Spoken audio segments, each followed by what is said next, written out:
446 میں آ کر شیعوں کی حکومت کو ختم کیا تغرل بیگ سلجوکی نے۔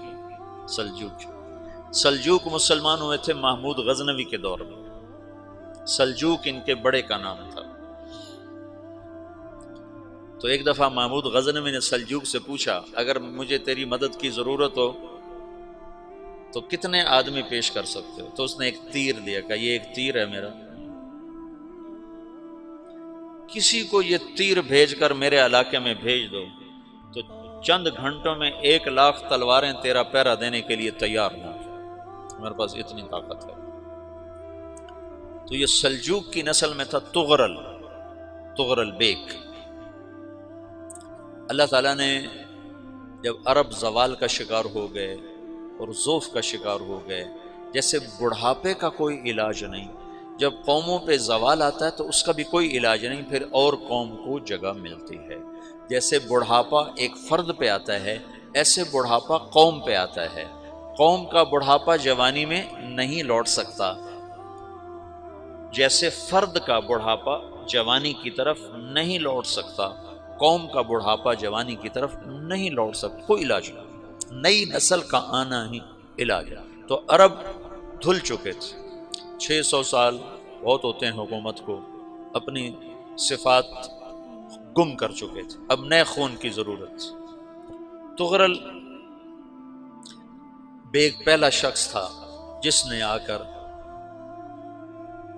اہل السنت والجماعت کو استحکام بخشا، شیعوں کی حکومت کو ختم کیا، بغداد سے، شام سے، ان سارے علاقوں سے۔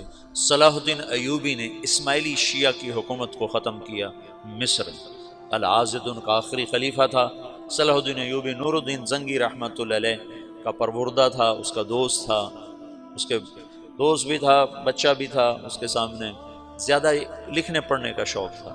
پھر اللہ تعالیٰ نے اس سے کام لیا اور اس کو مصر کا گورنر بنا کے بھیجا، مصر کی مدد کے لیے بھیجا، تو وہاں اس نے صلاح الدین ایوبی نے وہاں ختم کیا، تغرل بیگ نے یہاں ختم کیا۔ تو پھر سلجوک جو تھے نا یہ اقتدار میں آئے، ادھر ختم ہو گئی سلطنت بنو عباس کی، مصر ایک چھوٹی سی ترکوں کی سلطنت، تو اللہ تعالیٰ پھر مرکزیت کے لیے ایک نظام چلایا۔ دو لشکر آپس میں لڑ رہے ہیں ایک میدان میں، ایک جنگلی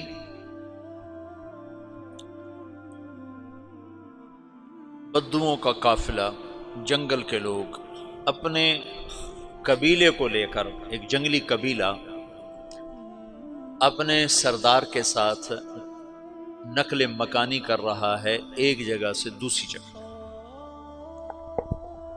اللہ کا نظام کہ یہ لوگ چلتے چلتے چلتے اس وادی میں پہنچ گئے جہاں جنگ ہو رہی ہے، دو لشکر آپس میں لڑ رہے ہیں۔ جب یہ وہاں پہنچتے ہیں تو ایک لشکر کے قدم اکھڑ رہے ہیں اور دوسرا غالب آ رہا ہے۔ ان کو نہیں پتا شکست کھانے والے کون ہیں اور فتح پانے والے کون ہیں، ان کو نہیں پتا۔ اس جنگلی قبیلے کے سردار کا نام بھی تغرل ہے، تغرل۔ تو یہ سردار کہتا ہے جو شکست کھا رہے ہیں ان کی مدد کرو، کچھ پتہ نہیں کون ہے، کہتا جو شکست کھا رہے ہیں ان کی مدد کرو۔ تو 400 وحشی جنگلیوں نے فاتح لشکر کے پیچھے حملہ کر دیا۔ وہ تو ایک کافی ہوتا تو 400 دوڑ جب تلواریں پڑیں تو چند لمحوں میں نقشہ بدل گیا، بھاگنے والے جم گئے اور جمنے والے بھاگ پڑے۔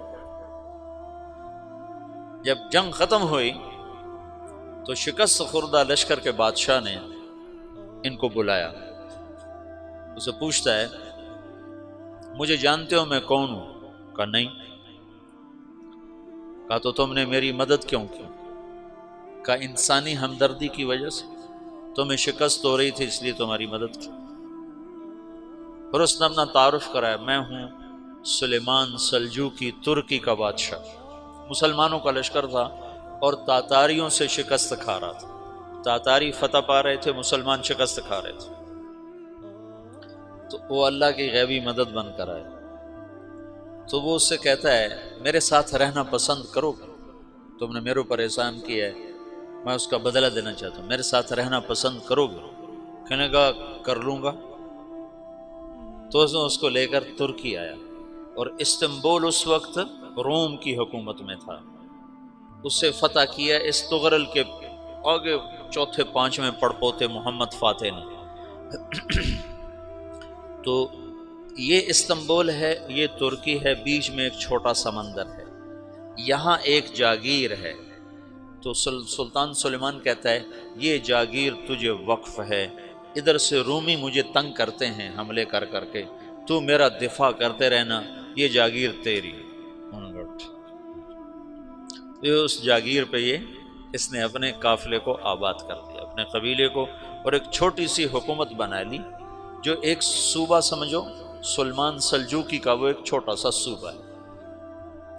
وہاں جب یہ رہ پڑا تو پھر یہ ایک شیخ کے بیت ہوتا ہے، وہاں شیخ طریقہ میں ان کے یہ بیت ہونے جاتا ہے، وہ اس کو رات اپنے پاس ٹھہراتا ہے، تو ایک کمرے میں ان کو ان کا خادم ٹھہراتا ہے۔ یہ جب کمرے میں جاتا ہے تو سامنے دیوار میں طاقچے پر قرآن پڑا ہوا ہے، تو یہ تغرل بیگ کہتا ہے یہ کیا ہے، یہ کیا ہے؟ تو وہ خادم کہتا ہے یہ کتاب اللہ ہے، قرآن ہے۔ اچھا، وہ اس کو وہاں چھوڑ کے باہر چلا جاتا ہے۔ وہ دیہاتی آدمی، جنگل کا رہنے والا، پہلی دفعہ زندگی میں قرآن دیکھا، وہ کہتا ہے یہ قرآن ہے، اللہ کی کتاب ہے، میں اللہ کی کتاب کے سامنے سو جاؤں، کتنی بے ادبی ہے۔ تو اس نے ایسے قرآن اٹھایا اور سر پہ رکھ لیا اور کھڑا ہو گیا، ساری رات قرآن سر پہ رکھ کے کھڑا رہا۔ رات کے پچھلے پہر اس کو خواب آیا، کھڑے کھڑے اس نے دیکھا کہ اس کی پشت سے ایک چاند نکلا اور شیخ کی بیٹی کے سینے میں جا کے اتر گیا۔ پھر اس لڑکی کے سینے سے ایک درخت نکلا جو پھیلتے پھیلتے پھیلتے 3 بر اعظم پہ چھا گیا، افریقہ پر، یورپ پر، ایشیا پر۔ پھر اس کی آنکھ کھل گئی، وہ کھڑا ہوا ہے، تو اس نے صبح یہ خواب اپنے شیخ کو سنایا، تو انہوں نے اپنی بیٹی اس کے نکاح میں دی تھی۔ اس بیٹی سے ایک بچہ پیدا ہوا، تغرل بیگ نے اس کا نام رکھا عثمان، عثمانی ترک نام سنا ہوا، جو میں نے کل بتایا تھا کہ 1924 میں وہ خلافت ختم ہوئی۔ تو ایک بیٹا پیدا ہوا عثمان۔ عثمان نے پھر ایک نئی اسلامی حکومت کی بنیاد رکھی جو 1924 تک چلتی رہی، کوئی 800 سال یہ حکومت چلی۔ تو حکومت کا شیرازہ بکھرا، لیکن پھر جڑ جاتا تھا، پر وہ قرن اول والا جوڑ کبھی نہ پیدا ہوا، ٹکڑے بن گئے۔ ان ٹکڑوں میں اللہ لوگ پیدا کرتا رہا جو دعوت دیتے رہے، دعوت زندہ رہی۔ جو تربیت کا نظام تصوف کے ساتھ تھا، اب وہ تبلیغ کے ساتھ۔